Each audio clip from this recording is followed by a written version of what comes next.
Olá, meus queridos amigos, graça e paz a todos vocês. Na nossa aula anterior, nós falávamos um pouco sobre o primeiro e o segundo capítulo do Gênesis. Nós podemos fazer aí um parêntese para conversar um pouco sobre a carta que o Papa Francisco escreveu, a Laudato Si, aonde ele reflete sobre o cuidado da casa comum. Aconselho todos vocês a lerem esta carta porque ela vai nos dar uma visão bem ampla da nossa relação com o mundo criado.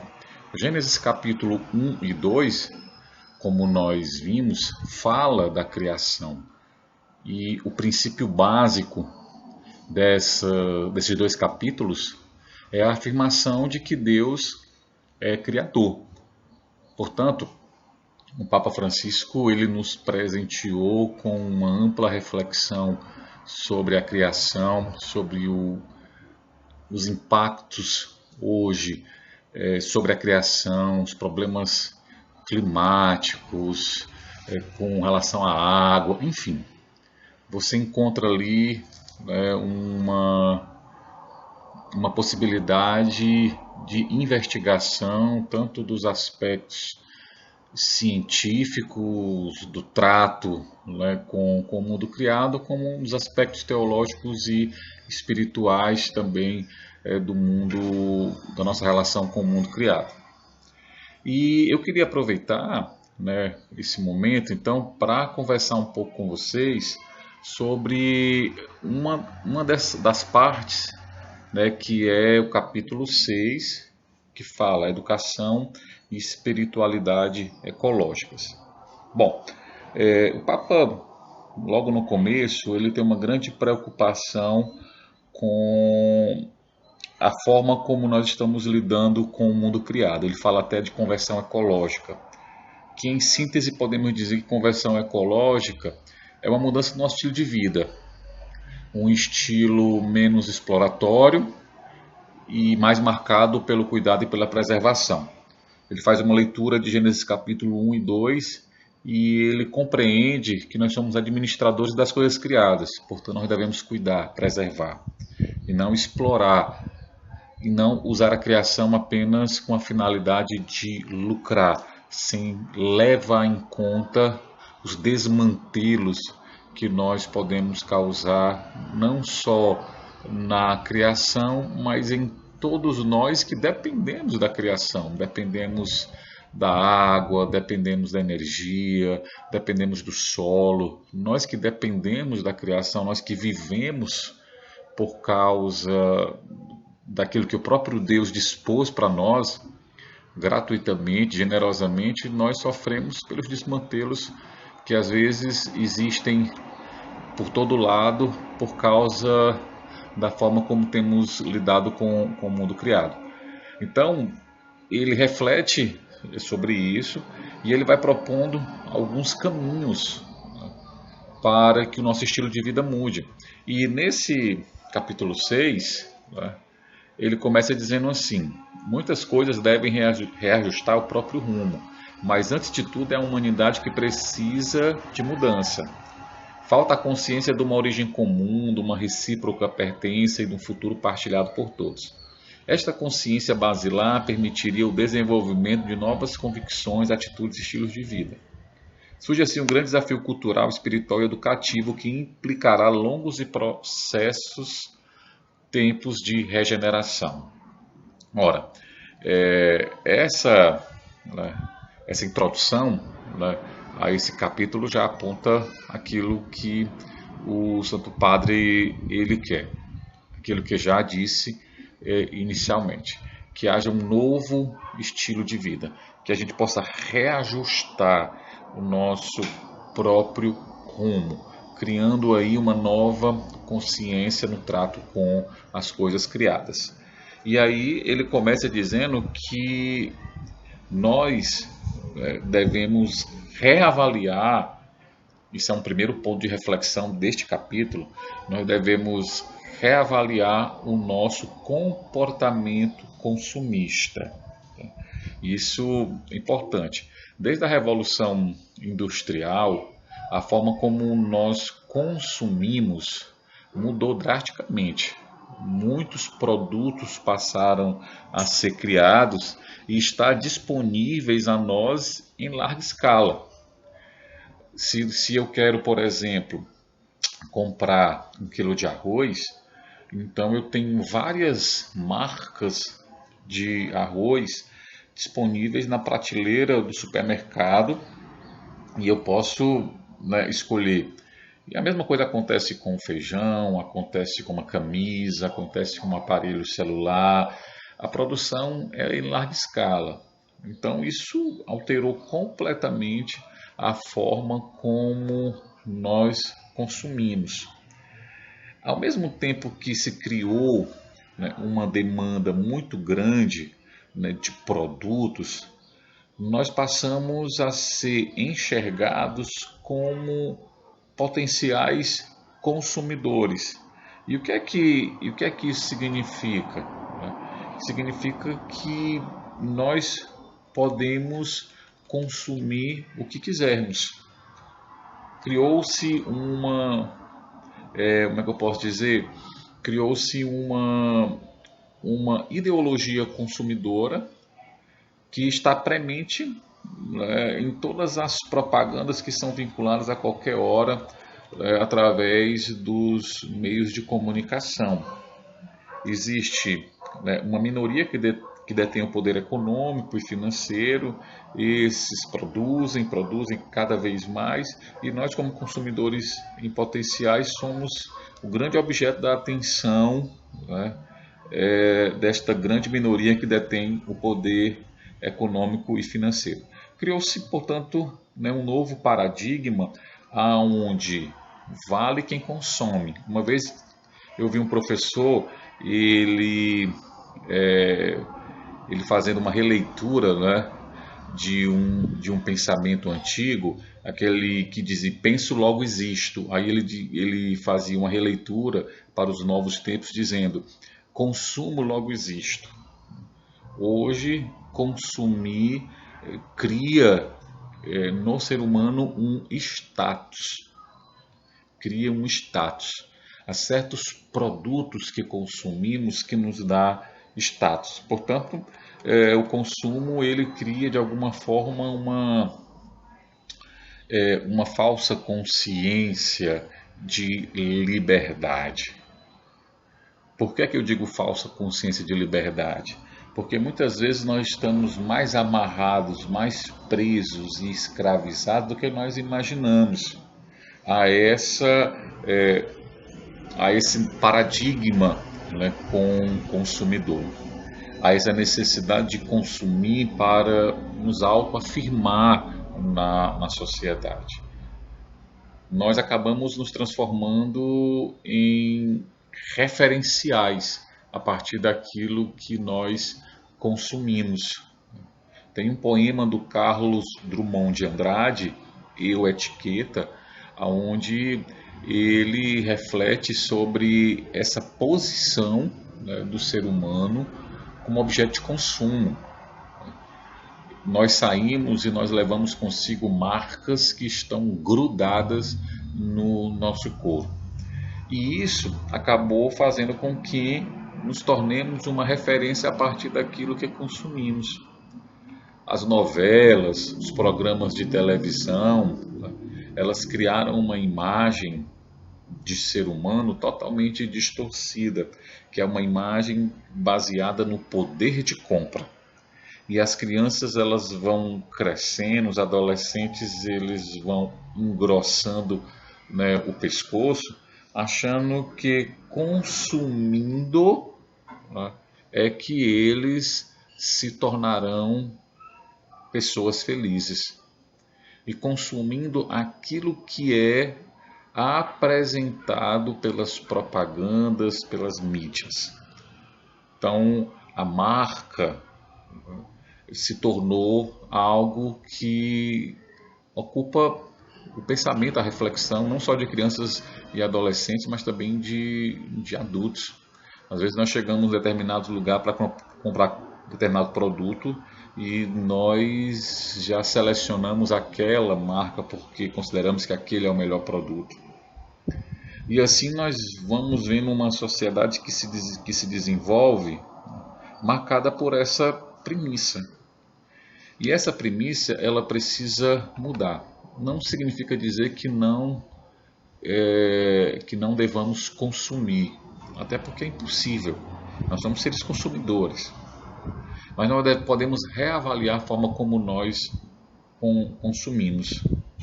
Então, é essa proposta, né, que é feita aqui nesse primeiro ponto do capítulo 6. Nós podemos reavaliar a forma como nós consumimos. Na verdade, nós podemos nós mesmos olhar, né, para a forma como nós estamos consumindo e avaliar se ela tem algum parâmetro. Nós podemos criar novos parâmetros de consumo, nos preocupando em primeiro lugar com as nossas próprias escolhas. Isso mesmo, as escolhas que nós fazemos ao consumir. A gente sabe que todo consumo causa impacto, positivo ou negativo, na economia, nas relações sociais, na natureza e em nós mesmos. Ao ter consciência desses impactos, na hora de escolher o que comprar ou de quem comprar e definir a maneira até mesmo de usar, como descartar aquilo que não serve mais, o consumidor pode maximizar os impactos positivos e minimizar os negativos. Desta forma, contribuindo com o seu poder de escolha para construir um mundo melhor. Isso é o que chamamos de consumo consciente. Por exemplo, um sacerdote numa paróquia, ele começou a educar o povo a trazer o seu copo para os encontros de formação pastoral, as crianças, para que elas trouxessem o seu copo na catequese. E as crianças foram sendo educadas e diminuiu o consumo na paróquia de copos descartáveis. Isso é apenas um simples exemplo que fez com que crianças e adultos compreendessem a necessidade de se transformar em um consumidor consciente. O Ministério do Meio Ambiente, na sua página, ele diz assim: o consumo consciente é uma questão de hábito. Pequenas mudanças em nosso dia a dia têm grande impacto no futuro. Assim, o consumo consciente é uma contribuição voluntária, cotidiana e solidária para garantir a sustentabilidade da vida no planeta. Portanto, quando falamos de mudar os parâmetros do nosso consumo, nós podemos olhar para dentro da nossa própria casa, a forma como nós estamos gastando a energia, a água, a questão dos descartáveis, do uso do lixo. Há muita coisa que dentro da nossa própria casa nós podemos avaliar. Aquilo que nós compramos, se aquilo realmente é útil, se aquilo vai ser, né, usado, se aquilo tem uma serventia para aquele momento, se pode esperar mais um pouco. Naquilo que nós comemos,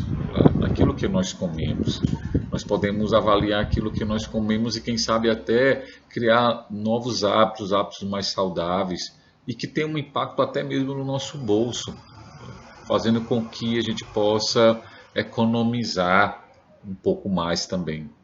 Essas preocupações, é claro, elas são preocupações que são apontadas, né, pelo Papa para que a gente possa, assim, criar uma nova relação com o mundo criado.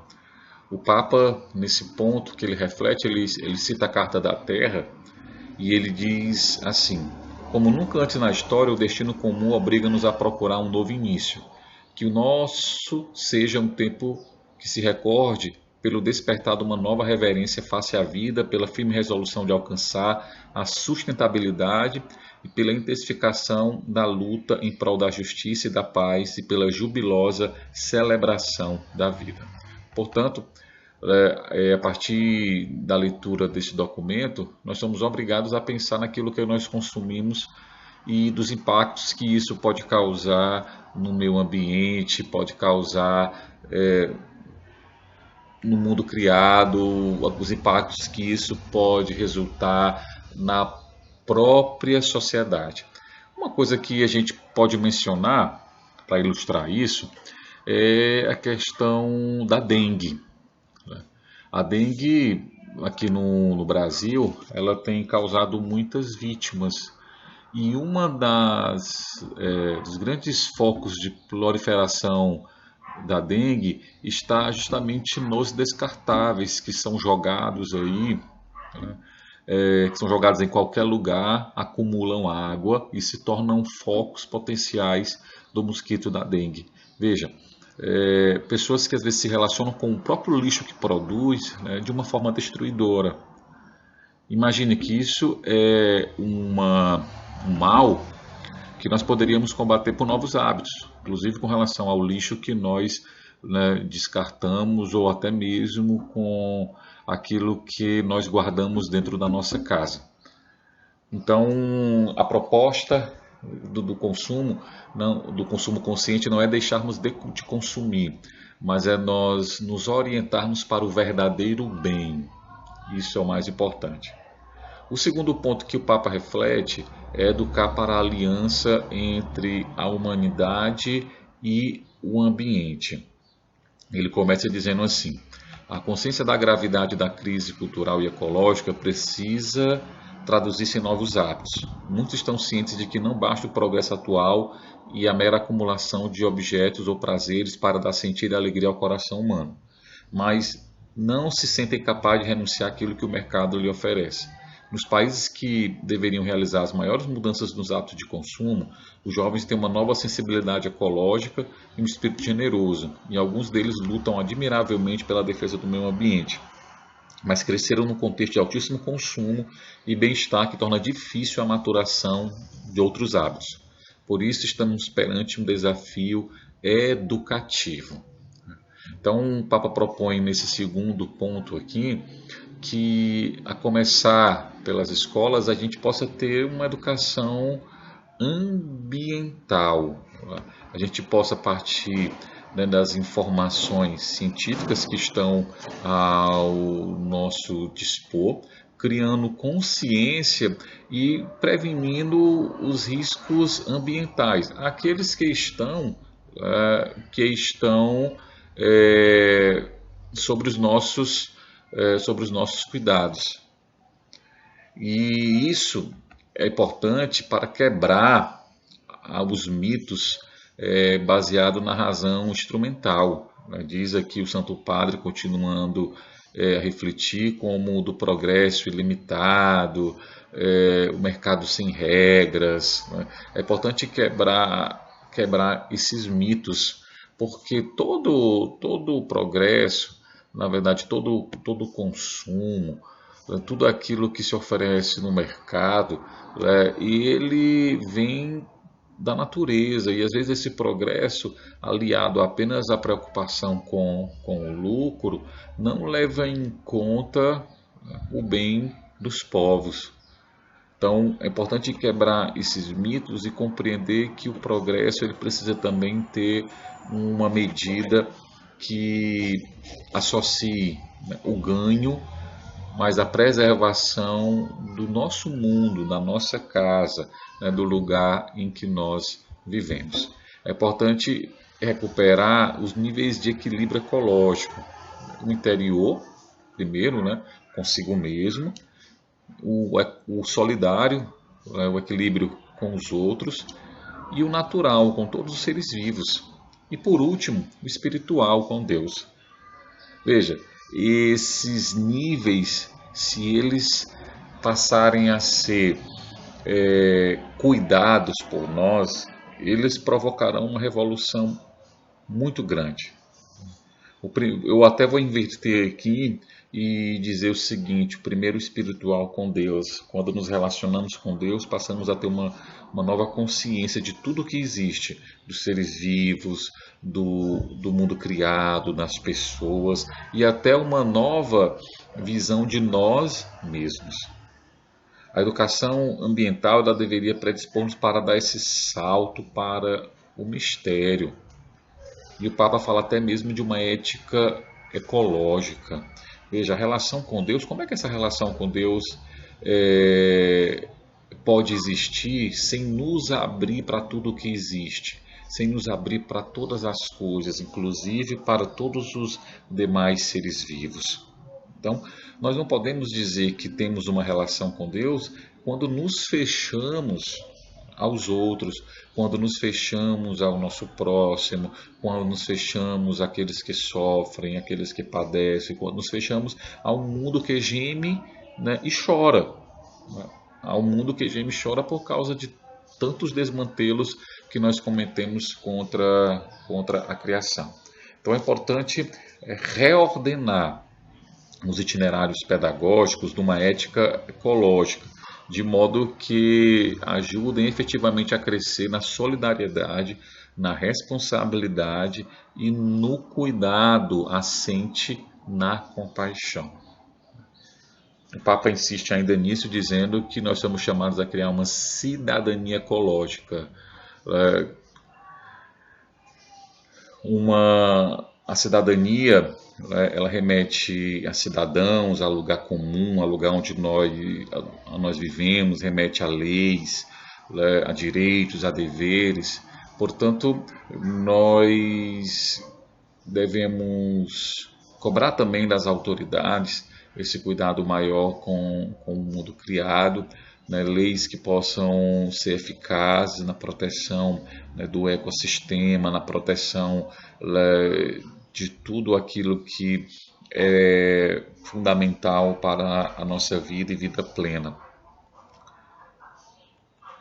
Isso só é possível se todos nós aprendermos a nos doar, né, em vista desse compromisso ecológico, em vista de um maior esforço em favor daquilo que vemos e também daquilo que não vemos. A educação ambiental, ela pode repercutir em novos comportamentos. Isso terá uma incidência direta e indireta no meio ambiente, mas por que não dizer na forma como nós nos relacionamos conosco? Porque quando falamos de educação ambiental, nós não podemos tirar daí o ser humano. Então, não é, por exemplo, eu me relacionar melhor, né, com a floresta, com a água, né, com a luz, sem energia, né, não é me relacionar melhor com isso e deixar de lado o ser humano. Não é me relacionar melhor com os bichos, com os animais, né, e deixar de me relacionar com o meu vizinho, né, com a pessoa que vai à igreja, com o meu semelhante. A educação ambiental precisa levar em conta o ser humano. Esse ser humano que quer ter novos hábitos, ele é o primeiro a ser atingido. Porque se ele for o primeiro a ser atingido, na verdade o reflexo se dá em todas as outras instâncias que ele toca. Por isso que o Papa fala de conversão. Ele fala de conversão por quê? Porque isso requer mudança. Muitos de nós precisamos nos converter diante desta realidade que apela contra nós.